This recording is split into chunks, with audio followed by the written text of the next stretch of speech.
Samantala, muling naaresto ng Criminal Investigation and Detection Group o CIDG Kalinga Provincial Field Unit ang isa pang pinaghahanap na miyembro ng delisted Labang Criminal Group sa isinagawang manhunt operation sa barangay Tuga, Tabuk City.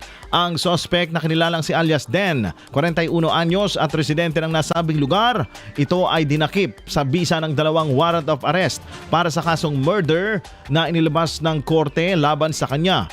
Batay sa ulat, si Den ay tinuturing na miyembro ng delisted Labang Criminal Group at nakatala bilang number 1 regional most wanted person sa rehiyon ng Cagayan Valley.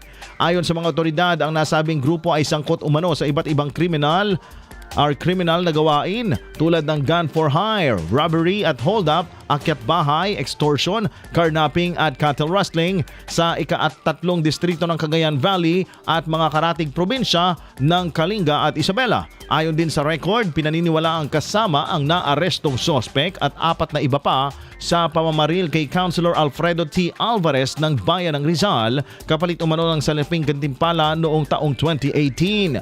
Si Den ang ikalawang akusado na naaresto kaugnay ng nasabing kaso kasunod ng pagkakadakip kay Simeon ng CIDG Regional Field Unit 2 noong 2 ng Disyembre ng taong nakalipas sa Barangay Buntun, Tuguegarao City.